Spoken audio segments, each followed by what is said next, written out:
Ryan Miller from KSL.com. I'm just wondering, what is the process of naming a captain for you, and are you prepared to do that soon? I think Chris and Bill talk a little bit about it. I think for me it's a really important decision. I think if you name a captain, it's important for him. It's important for the entire organization. I always say, when you name a captain, everybody knows the captain. The fans know it, the media know it. The fans think they choose a captain, the media think they choose a captain, the president think he choose a captain, the owner think he choose a captain, the coach think he choose a captain, the GM think he choose a captain, and the player think they did. That's a captain for me. That's a real captain. It's not someone who has a C on his jersey. That's your captain. That's the kind of a process you have to go there. And you can have the quality to become, but that doesn't mean you're there yet. We believe in the guys we have in our lineup, in our team. I think we're getting there. We're getting at the point where we all be comfortable with what's coming. John Kuhn, Associated Press. Looking at the new acquisitions that you have, what kind of stands out about this group compared to maybe last season? That's a good question. I think first Bill made an acquisition who really answered the needs we had in our team. He did not have player to our lineup. He had exactly what we needed. We needed to be stronger in the back end. Done. We needed to have players who have not just experience on the penalty killing in the NHL, who've been elite at killing penalty in the NHL. And if you look at Stanlon, play more minute on the PK than the Selke winner last year. That's pretty good when you know, and the same team. So that gives you an example. He Cole and Sergei and Marino and Bertuzzo are guys who've been penalty killer, elite penalty killer in NHL. They three of them won Stanley Cup, and that was their job. So I really like that, for one. Two, I like the stability in our lineup. I like the number of players who are coming back. I like the fact we're not starting from half of the team. We're starting with a handful of players who will be new in our roster. So in terms of chemistry, in terms of being comfy to each other, understanding what we're doing, how we want to do things, we already have a head start. Belle Fraser, Salt Lake Tribune. Coach, what are your expectations for Sergachev leading that defensive group, and maybe any conversations you've had with him about that responsibility and opportunity for him to earn that? Yeah, I think that's one of my job as a coach, is to not have too much expectation. You know, there's the fan, bear the fan, and bear the coach. As a coach, you need to give the opportunity to your player to show you what they have every year. If I arrive here and I say, Matthias Michelli, that's who you are. That's what you were last year. That's who you are. I don't give him a chance. He wants to grow his role. I'm sure if you any of our players here, Crosser, Keller, Dursey, Valimaki, if you tell them you will have what you had last year or less, there's none of them will be really excited. They all want more. That's when you meet your boss and you talk about your salary, you don't tell him same thing than last year. I'm good. You know what I mean? You want more than that. You want to improve your role in your media, whatever. It's the same thing for our player. So I don't want never put a lid on it. So Sergachev arrived here. He has expectation for himself. We have a commitment, but I have to give him a chance to exceed or at least achieve his own expectation. So I will give him the opportunity. That's my job. It's the same thing for our player who played in Tucson last year. They arrive here and they want me to give them a chance. I cannot look at them with what they were last year. Bill talk about it. We're all about improvement. We have an unbelievable team behind the scene who work to improve our player and all of it. So those guys put the work on. If I arrive here and I already put the lid on what they are, I don't do my job. Cole Bagley, KSL Sports. Just curious, you guys have a lot of really talented young players that are going to be playing for this team.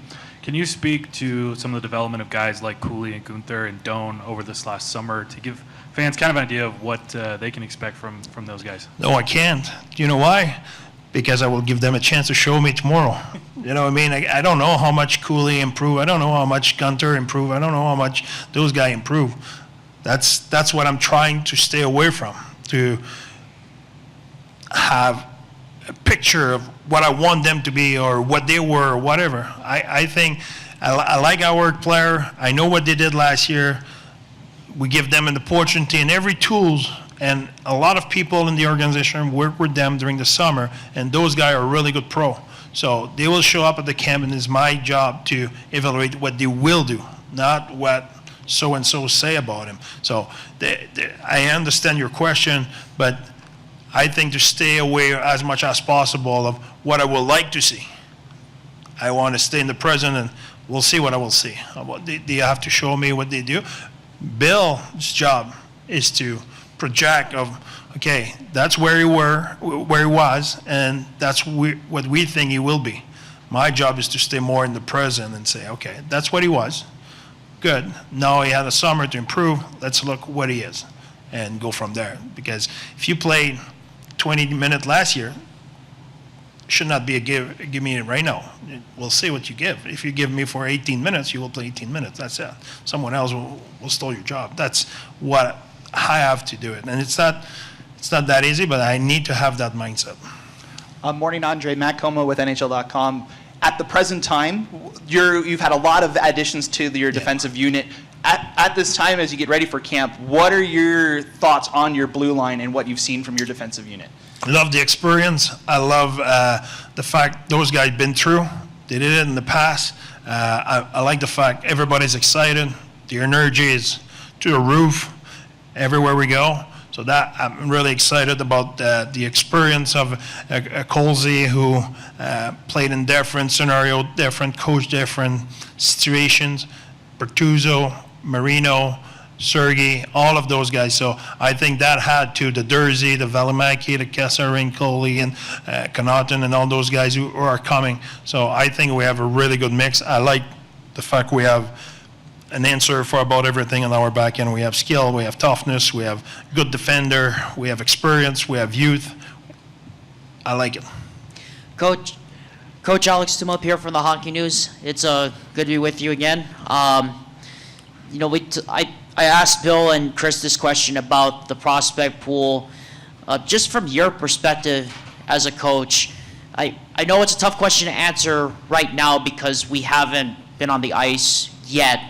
But when you're looking at these prospects who had such great performances like Owen and Mav, Julian, Mikko, among others, what does that say to you as a coach about the decisions you're going to have to make about who's going to be on the opening night roster and who's going to be going back? Like, how difficult is that decision going to be for you? I like when people make my job miserable. That's a good news. I think as tough as they will make it, better it will be for us. At the end of the day, what's our job is to put the best team we can on the ice. So the best improvement is within. More, you asked earlier, Billy, I was listening about trade or this, or Billy has a different job than me. Billy is looking for trade, waivers, call-ups and whatever. I'm looking from improvement from the inside, and I'm not saying Billy doesn't, but I mean my job is within what we have, what's the best lineup, what's the best team we can have, what's the best system with what we have, and I cannot lose myself and start to play the GM of the day and trading player. That's not my job. My job is those guys, and how can we be the best team we can today with those guys. Hi, Andre. Brogan Houston here from Deseret News. So I want to ask about your expectations for Mikhail Sergachev. So I did some digging. I found out that last year he was a 0 ± with Vasilevsky in net and a -16 without him in net. Now that you have not Andre Vasilevsky in net, you have still a good goalie, but nowhere near the Vezina caliber probably. do you expect Mikhail Sergachev to take a step forward, a step back, stay the same? My expectation will be based on what Sergey will do on the ice. That's one. Having that said, you asked me earlier, I had discussion with Sergey, and he has his own expectation. And I want to give him the opportunity to answer those own expectations. And I'm guarantee you, Sergachev doesn't have the expectation to be a minus 16 player with someone else in the net. I guarantee you that. So he wants to be an elite player. He has the potential to be an elite player, and he's been an elite player in our league. He's been a point producer. He's been a big-time minute, and he's been a champion. And he played key minute in championship team. So we're super excited to have Sergey with us. I like my discussion with him because he's driven. He wants to be better. He wants to improve. He wants to contribute. He wants to be a big part of that team. And that's my expectation, is to give him the opportunity to do that. And my expectation is he will exceed our expectation. That will be fantastic. Coach Dino Costa, SLC Sports Radio. Is it fair to say that you're looking for a lot of open competition in this training camp, and that you've already communicated that to the team before they hit the ice, that nothing is guaranteed? I know big makeover on the defense, a lot of experience was brought in, Marino, Sergachev, as you've mentioned, and some others. But are you stressing a lot of open competition during this training camp? Yeah, absolutely. I think, a lot of competition will come from within. Because a little bit the example I give, I don't think we have anybody who wants to give up any ice time. But we have a lot of guys who wants more ice time. So there's the competition. Who will be on the first power play unit? Who will be in the second? How many minutes the first unit will get versus the second unit? Who will play in the PK? You know, like I mentioned here, we have on the PK we have a lot of new experienced players. So they're coming to take the jobs of someone. So that is, you talk about competition, that's competition. That's right there. Everybody wants to have a better place, be in the better spot in the lineup, have a bigger role. That's normal, that's game on. Hunting season is starting tomorrow. Mark Anderson, AP. After the uncertainty of the past couple seasons with this organization, to have stability now, what does that mean for you and the players?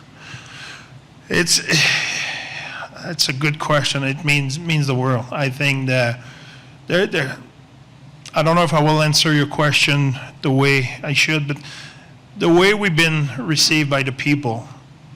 You know, everywhere I go, the other day we had dinner with Bertuzzo, Colzi, and Marino. I went to the restaurant, and people come to us and say they're really happy to have us, and they're excited about the season and everything. You know, that makes us feel good. You know, makes us real.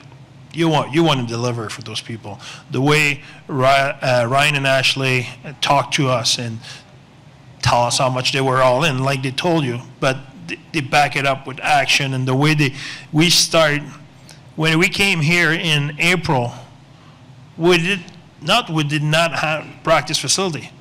We did not know where will be our practice facility. We were starting not from, okay, we need to build a locker room. No. We didn't even know where the hell will be that thing. So, and you look right now, every day I'm working at the Oval in my brand new office with glasses, and everything is in place. The commitment they made to our team to build that for 1 year, you talk about the jersey, that everywhere we go, that sell tickets and all of it, that has to register as a human being, and you have to feel special, and you have to feel all in and committed to deliver for those people. That's the way I feel. Alex Silverman with Sports Business Journal back here. Oh, there we go. Just kind of piggybacking on that last question, have there been any challenges for you and the team associated with the change of scenery and just such a quick change? No, honestly, that's another thing. I think the SEG, with the organization, the Jazz, they're fabulous. I'm not joking. They made it super easy for me. For me, it was just change instead to take that door, I took the next door, and I'm in my office. It's unbelievable. So from the moving, from the help for everything, everything's been phenomenal. Players are excited. I think there's energy everywhere we go. Cannot ask for any better. Honestly, they super professional.